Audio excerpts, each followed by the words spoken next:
Bienvenidos a un nuevo vídeo de Emprendiendo con Ignasi Belda. Hoy vamos a iniciar una serie de 2 vídeos donde vamos a ver uno de los puntos más importantes desde el punto de vista financiero en las startups y en general de cualquier empresa. Esto es el balance y en el próximo vídeo la cuenta de resultados. De hecho, continuamente me estoy encontrando con emprendedores que gestionan sus propias startups y no tienen ni idea ni de qué es un balance, ni mucho menos una cuenta de resultados. Así que os invito a ver este vídeo y a que disfrutéis aprendiendo. Los estados financieros son una serie de documentos que reflejan cuál es el patrimonio fiel de la empresa en cada momento. Los cuadros más utilizados son el balance, la cuenta de pérdidas y ganancias, o también llamada cuenta de resultados, el estado de cambios en el patrimonio neto y el estado de flujo de efectivo. Sin embargo, solo vamos a analizar los dos primeros, ya que para un emprendedor son los más relevantes y los que realmente tienen una obligación legal de tener al día. En este vídeo vamos a analizar el balance y en el siguiente, como decía en la introducción, la cuenta de pérdidas y ganancias. Bien, vamos a ver el balance. El balance básicamente son dos listas de números que normalmente se reflejan en estas dos columnas. Por una parte tenemos los activos, que se dividen en activos no corrientes y en activos corrientes, y por la otra el patrimonio neto más el pasivo. Y el pasivo a su vez se divide en pasivo no corriente y pasivo corriente. La diferencia entre no corriente y corriente es que se puede liquidar en más de un año o menos de un año respectivamente. Por ejemplo, imaginemos que tenemos una fábrica, pues esto sería una inversión en un activo no corriente, ya que para convertir en efectivo dicha fábrica se necesita normalmente esperar más de un año, mientras que si tenemos una cuenta corriente en el banco con dinero, este dinero es un activo corriente. Lo mismo pasa en el pasivo.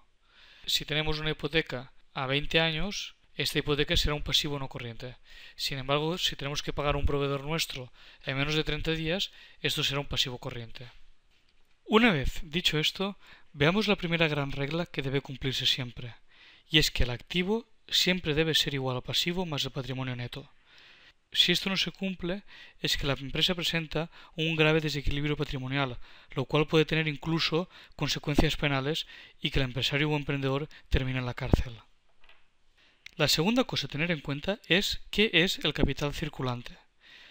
El capital circulante es la diferencia entre los activos corrientes y los pasivos corrientes, o en otras palabras, el margen de maniobra que tiene la empresa, ya que con estos activos corrientes debemos pagar nuestras deudas a corto plazo.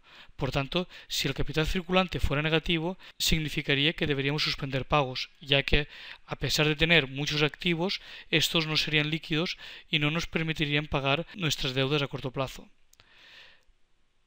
Por tanto, tenemos que procurar que este cojín o este margen de maniobra sea suficientemente grande por si un día dejamos de tener ingresos, que los activos corrientes que tengamos en ese momento nos permitan hacer frente a nuestras obligaciones en el corto plazo. Sin embargo, si el capital circulante es excesivamente grande, nuestra empresa no será nada óptima, ya que tendremos mucho dinero en líquido en el banco y a este dinero no le estaremos sacando ningún rendimiento. Ahora veamos qué es el patrimonio neto. El patrimonio neto se compone principalmente de 4 partidas. Las dos primeras, el capital social y la prima de emisión, es básicamente lo que los emprendedores o fundadores han invertido en la empresa a lo largo de la vida de esta. La diferencia principal entre el capital social y la prima de emisión es un tema de orden de cobros, es decir, que si un día decidimos liquidar la empresa, lo último que recuperaremos es lo invertido en concepto de capital social. La tercera partida son los resultados de ejercicios anteriores, es decir, si en ejercicios anteriores o en años anteriores hemos tenido beneficios o pérdidas, estos se deben anotar en este apartado. Y por último, el resultado del ejercicio en curso. Pero, una duda común que todo el mundo me pregunta cuando explico qué es un balance, y es que, ¿qué pasa con los salarios? ¿Dónde se anotan los salarios? Si una empresa, un ejercicio, se ha gastado, por decir algo, 100.000 euros en salarios, ¿esto dónde se ve reflejado? La respuesta es que esto no debe aparecer en el balance, ya que un salario, una vez se ha pagado, no es ningún activo ni ningún pasivo de la empresa, sino que es un gasto que, como veremos en el siguiente vídeo, saldrá reflejado en la cuenta de pérdidas y ganancias, pero no en el balance. Ahora vamos a ver un par de ejemplos que ilustran muy bien dos casos muy diferentes de startups.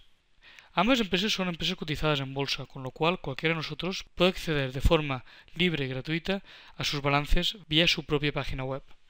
Empecemos con Aebiotics. Aebiotics es una empresa biotecnológica. Aquí tenemos su balance a fecha de junio del 2014. Para empezar, veamos, su activo no corriente es de 10,4 millones, mientras que su activo corriente es de 3,8. Esto hace un total de 14,3 millones de euros. Como no puede ser de otra manera, como vimos al principio, esta cifra debe ser igual a la suma del patrimonio neto más los pasivos. Por tanto, de nuevo, 14,3 millones. Pero, ¿cuál es su capital circulante? Como recordaréis, el capital circulante era la diferencia entre el activo corriente y el pasivo corriente. Por tanto, el capital circulante de Aebiotics a fecha de junio del 2014 era de aproximadamente 2,7 millones de euros, lo cual no está mal para una empresa que tiene unos activos totales de 14 millones de euros. Veamos un segundo ejemplo. Este es el caso de la empresa Zinquia, que los que tengan niños pequeños los conocerán por ser los creadores de Pocoyo. ¿Cuál es el capital circulante de esta empresa? Pues veamos, el activo circulante es de 8 millones de euros, mientras que el pasivo corriente, es decir, las obligaciones de deuda que tiene esta empresa en su corto plazo, es de casi 10 millones y medio. Por tanto, estamos en un caso donde el circulante es negativo, y en este caso 2 millones y medio es negativo. Esto significa que los que se sorprendieron porque Zinquia entrara en suspensión de pagos poco después de presentar este balance es que no habían hecho el simple ejercicio de entender sus números. Vamos a ver qué nos dice la ley, y en este caso la ley española, sobre la disolución de sociedades. Como no puede ser de otra manera, la ley es muy estricta para determinar cuándo una sociedad se debe liquidar, es decir, se debe disolver.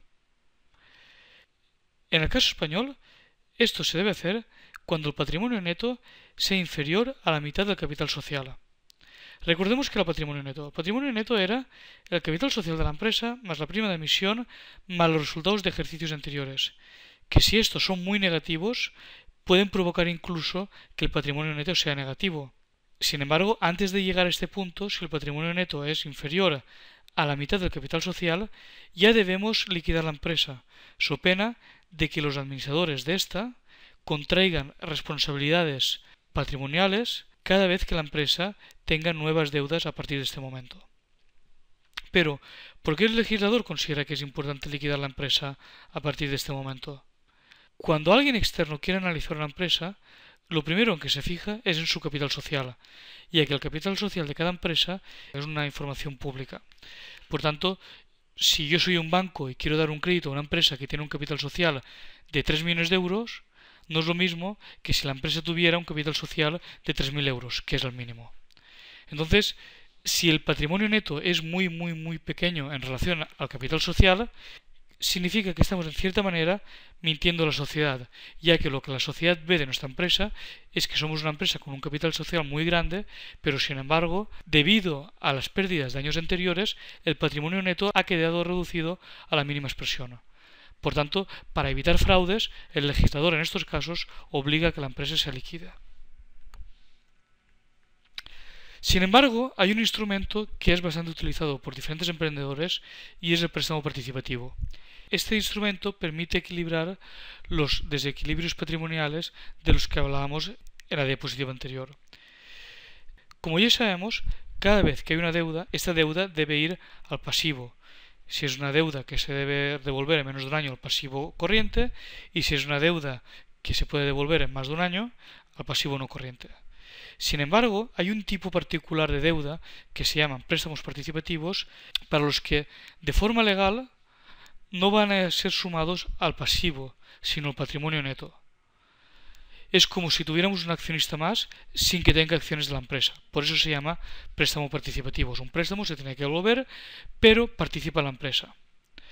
¿Y cómo participa? Pues participa en que el interés que debemos pagar de este préstamo no es un interés fijo, como cualquier otro préstamo, sino que es un interés que depende de los resultados de la empresa. Por ejemplo, si hay una empresa que tiene un capital social de 100.000 euros y un banco o un inversor le hace un préstamo participativo de 100.000 euros más, los intereses del préstamo participativo deben ser la mitad de los beneficios. Es decir, si la empresa ganara 10 millones de euros, lo que la empresa debería pagar como interés del préstamo serían 5 millones de euros. Con lo cual, vemos que el préstamo participativo está a medio camino entre el inversor y el banco. Bien, ya para terminar, como siempre, os pongo referencias de otras fuentes donde podéis aumentar vuestros conocimientos en esta materia, y en este vídeo lo que hago referencia es al siguiente vídeo que voy a poner, que es sobre la cuenta de resultados. La cuenta de resultados, como decía al principio, no es más que la otra cara de la moneda.